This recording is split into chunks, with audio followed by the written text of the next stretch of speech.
Welcome to the NBA Coast to Coast podcast brought to you by lineups.com. Nate and Josh coming back with Monday NBA 4 games here, just 4 of them. But we are going to be taking a look at some player props. We've got a side or total in here, and we are going to take a look at a little bit of a future as well. So some of these future bets are definitely getting interesting down the stretch here. So we're going to take a look at one of those for you guys with some interesting games coming up that are going to impact the rookie of the year. But let's go ahead and jump right into the first game you're looking at here, Nate, as we talk about my boy, your boy, everybody's boy. We got Denver on the money line, and you do like triple-double look here from Nikola.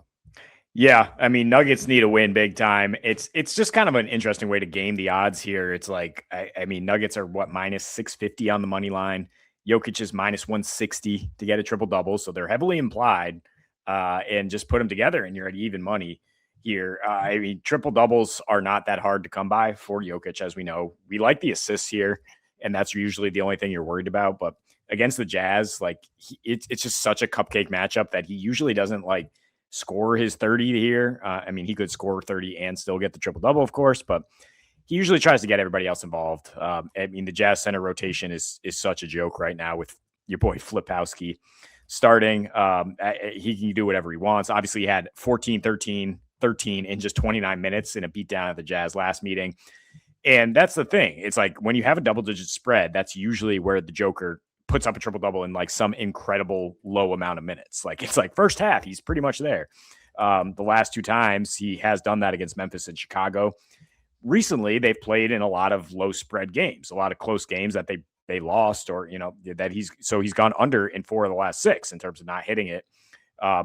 It still, I mean, like post All-Star break, he's at only 9 assists per game and that 19 potential assists to lead the NBA. He's passing the ball 15 more times than anybody in the NBA. And he hit the triple-double 4 straight times once his minutes limit was removed, once he was back from the injury. We could have Aaron Gordon back here too, who helps with the assists. His usage and offensive rating are actually better on back-to-backs is Jokic. So I'm not too concerned about the minutes, but like I said, he could get it done in like 28 minutes against this joke Jazz team. Yeah, no question. I mean, the Jazz are just, Elijah Harkless got 28 minutes. Bryce Hilton started and played 16 minutes. Keontae's limited to like 23. That's the name you're searching for? Who's that?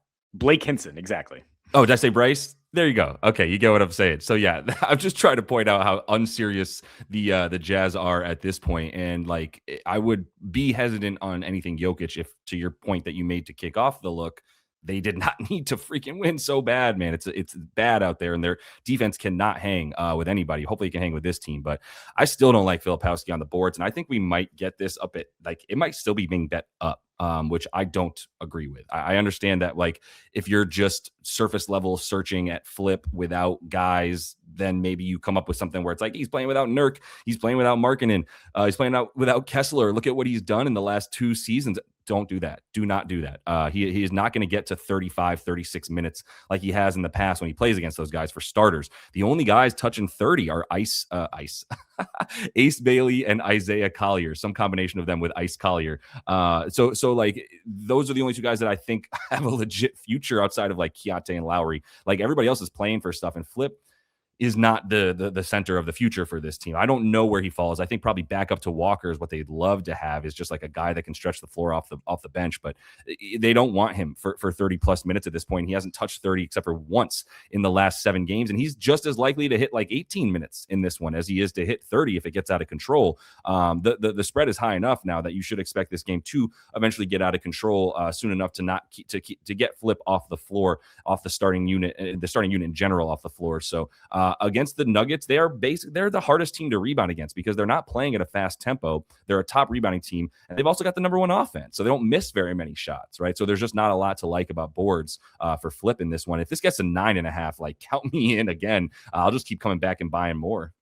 Yeah, not that easy to rebound against Jokic, best rebounder in the league. So on board with that. But as long as we're talking about Dookies here, the Rookie of the Year race has gotten real interesting.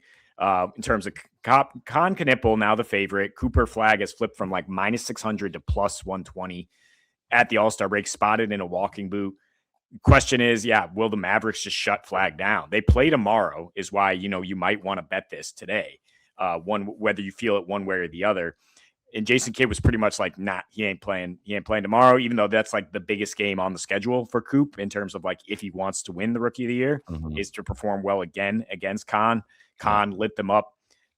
He came right back at Coop in the last head-to-head meeting. So if Kon Knueppel has another good game tomorrow, I think these odds will continue to shorten. So do you buy now or do you try to buy low on Cooper Flag, Josh? No, I think you buy. I mean, I think you buy Kon a month ago, and I think you buy him every day leading up to it at this point. I mean, the -160 is not something I love for a futures bet, obviously. But to your point, like if we're talking about, I don't know, is it CLV? How do you label like line value that you'll get throughout the season? It's a stock price. If you just buy it low, now you're going to be buying it low at -160. If tomorrow flags out and this dude goes for 26-6 or whatever, then yeah, you're once again looking at Kon probably going down to like -220 at that point. And maybe the narrative is such because they're playing against each other that it compounds even more. So I totally agree that like this is a moment to get him. I don't love the odds, obviously, because I've been buying Kon a little bit earlier than this, where it was like, this dude's just as good as Cooper Flag, maybe, and like more impactful on a good team, by the way, which is a huge aspect of this. So he's close to having this thing locked up with how good he's been, including the clutch stuff, by the way. Nobody on rookies better than Kon in the clutch. So yeah, I think this is already a good bet, and you should get this before it goes even lower next game. Yeah, the Vorps and Schnorps are in his favor, right? He's the highest PER rookie by far. Note that there's no 65-game rule for the Rookie of the Year. So even if Coop misses like 4 more games, he's still going to be eligible. True. I'll say though, like with the MVP discussion, once I saw SGA can miss 6 more, I did take that short price on him and just buy it like stock, like you're saying, because Jokic, he misses 1 more, he's out. Wemby could be out of this race in terms of the MVP race, and then it's just like hand it right to SGA again. There's no reason to take Wemby, right? There's no reason to take him right now. No, I mean, they'll give him decoy either way, right? If he gets to 65 games. So I don't think he's getting both yet. That's fair. Back to tonight. Celtics at Bucks. And I just like the Celtics to score. I mean, I like over for this game to a degree. The Celtics defense is just no joke. And the Bucks, their opponent has carried the over really in the last 3 as they've gone over this total, though, every time since the All-Star break. 215, very low. In the last meeting with the C's, it was only an 85 pace. Well, when you think about why that was, it was a Sunday afternoon sleepy game. And the C's, even at that low pace, had a 125 offensive rating. Like, they are absolutely ruthlessly efficient in the half court. Jaylen Brown should have a field day here, provided Giannis isn't suddenly upgraded. I think he was like questionable for a hot minute here. Yeah, he's still questionable right now. Yeah. Okay. So if Giannis plays, I mean, I think you might want to bet the game total in general. But if Giannis does not play, the Bucks defense has been an absolute joke. And I don't think he's going to fix it as a one-man band here. I mean, they're allowing the most 3-point attempts since the All-Star break. Also, the 3rd highest field goal percentage at the rim. Also, the 6th worst mid-range defense and 4th most assists. So, like, everything the Celtics want to do in terms of being a half-court offense that runs through Jaylen Brown, they'll be able to do. I also like Vuce here just as a bonus prop because Cato very busy yesterday. Jaylen and D White busy. Celtics on a back-to-back here, and it's a drop defense. And you have a jump shooting big who in his last 2 against the Bucks drop defense, 16 a game at 57% from deep. So interesting that, the threes are big time plus money, but the points is also pretty low for Vooch. Yeah, nice segue to my under blocks for Myles Turner, because you're talking about a big man that's going to be playing maybe a bit more, right? Like Kata got the minutes yesterday as he was just a hot hand, and Vooch played like 21 minutes in that game. Now you're talking about Myles Turner coming in, and a drop defense against Vooch means threes, no question. Like 1.5 threes for Vooch. Anything better than like -140 when he's playing the Knicks, the Bucks, teams that just are not bringing their center out to the 3-point line. But this team does bring their center out to the 3-point line, the Celtics, which means that the center playing against him is probably not as likely to get blocks. Not only is Vooch standing out on the 3-point line, this team is 30th. Boston, I'm talking about Boston now. This is all based on Boston. Boston is 30th on offense in terms of shots at the rim inside 5 feet. They don't do it. They're a jump shooting team. Jaylen Brown is the mid-range merchant this year that DeMar DeRozan wishes he was, to be honest, at this point in time. But like Jaylen's just taking that game to the next level. This is a bet that I've been looking at since like 2 playoffs ago when he played for the Pacers, right? And I think I brought it up on the show then in the playoffs and was like, look, man, Boston ain't going to the rim. Boston ain't trying to finish at the rim. And this dude's guarding a center that's standing outside the 3-point line. And at that time, it was Kristaps Porzingis. And now it's Nikola Vucevic. So when you are third in limiting block attempts, even they're third in attempts, not in terms of the other team not getting more than a few attempts per game. It's like 4 blocks per game that the Celtics are giving up. And that's on it's like 8 block attempts per game, because again, there's just not very much meet us at the rim and see how it goes. They're just not getting to the foul line that much. They're a very efficient offense that plays insanely slowly, and there's just not enough possessions for this. So even minus 160, add this to your parlay if you like, or if you want to put it together with something like maybe the Celtics to win, or I don't have anything for the side or total on it. I don't really care about de-juicing stuff, as people say. I just want the bet that I think is going to win, and I think this is still good EV-wise at minus 160. Yeah, this is a real crafty parlay we're getting here with under blocks, Vooch points, 10 points, Celtics 110 points, like all the little fixins here to get some money down, right? They're correlated on this game, but they are correlated. Yeah. Getting out west here, and I like Darius Garland in his debut at just 12.5 points. I mean, what do we project? 24 minutes, probably 24 to 26 range. I think 20 is the ceiling. Excuse me. I think 20, 18, 20 is the floor. I think 24, 25 is the ceiling. Yeah. Yeah. And I mean, I just think he's going to be motivated with James Harden having such a stellar debut in his trade. And, everybody, wants to prove their worth after they get traded. He's been out 6 weeks now with a toe injury. So it's not like, I mean, that can bother you from time to time, but it's not like, he's coming off an Achilles. I bring that up because DeJounte Murray happened to go for 13 points in his debut off an Achilles against the Warriors, who have struggled to defend twitchy guards lately. Ty Jerome cooked him in revenge. Pritch cooked him, of course. AR just 18 in just 28 minutes last time out. And so, I mean, even if you project him about 24 minutes, you look at his last 6 against Golden State, where he has had success, some of that against Curry, but he's at 0.7 points per minute. So we're looking at a projection, if he gets 24, of 16.8 points. I'm not trying to bog it down in just math. Like, this is more situation. This is more, it's a back-to-back for the Clips. And if you have Kawhi play on the front end, does he sit? Benedict Mathurin, initially looking very good as a 1B to Kawhi, really struggled as a number 1 option, and the one opportunity he got without Kawhi. I don't think he's going to be, going right to the rim against the Dubs the way they defend. I think Garland's going to be asked to handle a lot here and put some points up, especially, and if Kawhi sits, this thing probably goes up. Yeah, I think that's fair. Is Kawhi questionable now? I know John Collins is perpetually. I think on a back-to-back. I don't know if we have an injury report. Yeah, they're always going to be relatively cautious ahead of time with him, so they can't sit him without getting fined, which makes sense. But I think either way, you finally a point guard on the Clippers back again. So I think it makes sense. It's conjecture, but if you like it enough to go in on this low number, then I have no qualms with it. But KPJ under.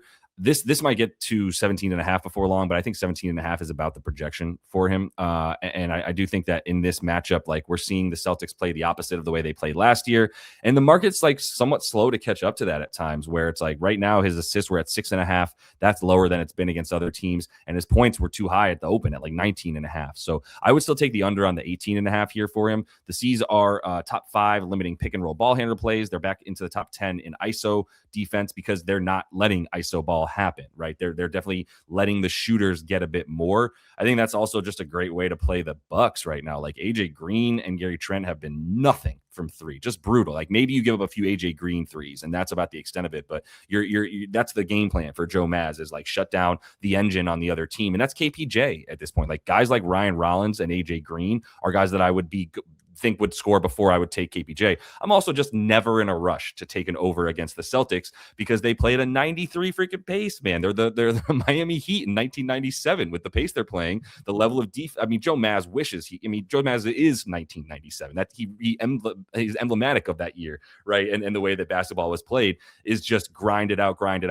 We don't have the guns to go toe to toe and hit 120 a night against almost anybody. We don't want that to be how we play, and that's not how they're playing. So So I'm gonna listen to the Celtics. I know it's a back-to-back, so it's a little bit less of a certainty when you think, okay, there's a little bit more volatility in the air here with them playing on the second night of the back-to-back after a game against Philly that they definitely wanted to win in division.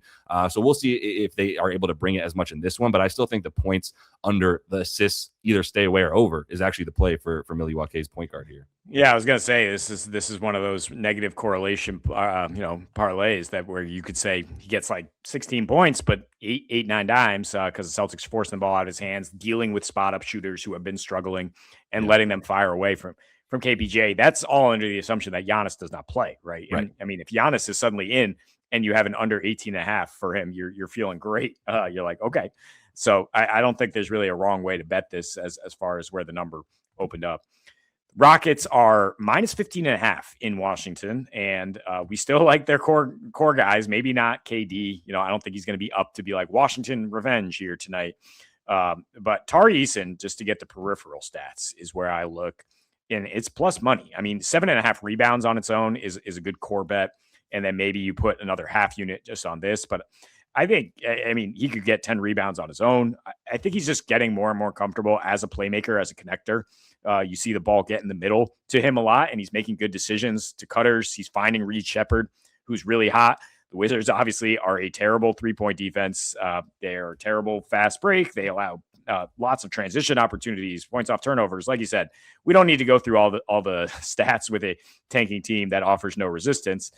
Except maybe the key is in the last 10, they are allowing the most rebounds per game in the NBA. And Tari is leading the Rockets in rebounds per game, at least in the last or the last 5, excuse me. And he's gone comfortably over this in 4 or 5. The exception, he got into foul trouble against the Kings, and then that game was over. But now you also removed Jabari Smith from the lineup, and he went for 10, 11, and 4 in 36 minutes. First game without Jabari in a long time. Now up to 16 rebound chances in his last 2 and second on the team in passes. Just think he's becoming more and more comfortable in that role, and I think he'll get the stats. He should, man. Yeah, it's like him and Reed at this point when they're playing the Wizards, who actually tanked my Jamal Shed bet the other day because they didn't get blown out by the Raptors soon enough. So I don't know what you want to do with that, but I'm still going to bank on them getting absolutely housed no matter what here, especially in this game against the Rockets. So this is I like the Tari rebounds a lot, and if you want to add a 2 assists or so because of the lack of playmaking that you see in Houston, like no qualms with it, the way that he's been playing as of late. But I got to go to Strawther over. I'm a little bit weary of him at times, but like we've got the big spread now, and if he's playing without some combo, like we got Gordon and Watson out now. There's been combos of Gordon and Brown and Watson and Brown and Watson and like all guys missing here and there. And if you just have 2 of those guys out for Strawther, it's a little bit niche. But if you have two main players out and you have them with a spread or at least a victory margin of 10 to 15 points in that range, this dude's getting the run, right? Those are the games that he has 25 to 30 minutes is against bad teams. When you look at their games against the Celtics and other teams as of late, not quite as many minutes. Even in the win against the Celtics, they didn't pull away until the end, and that was the game flow that kept him on the bench because they're not going to play him against a team that they take seriously on defense right now for that many minutes. It's clear that Adelman doesn't trust him against an organized team on the other side, both on defense and offense at this point. So I think this is one where it's like, okay, we can overcome the sort of limitations that keep Strawther from just being a main guy because he's got the talent. Let's be very clear. If this was strictly like, can Julian Strawther hang with these guys? The answer is unequivocally yes on offense. It's just, is he going to be in the right, like this is a pickup at 24-hour. This is like the NBA where you have to be in the right spot on the court. It just doesn't matter nearly as much when you're 13-point favorites against the Jazz. And I got to imagine Jokic tries to play that bully ball from the jump and has this thing locked down by the middle of the third quarter. So yeah, you figure you get 2 bites at the apple here, right? I mean, one is that he's just part of the early rotation, and the other is that he just closes it out with the garbage time unit if the Jazz, when the Jazz pull the plug, because we know they're not going to field a competitive lineup throughout. Yeah, 100%. So that is all the time we have for you guys in this one. Just 4 games. We're coming back with 10 games tomorrow on Tuesday. So a few more looks for you there as well. But best of luck tonight. Till we see you tomorrow. Happy betting.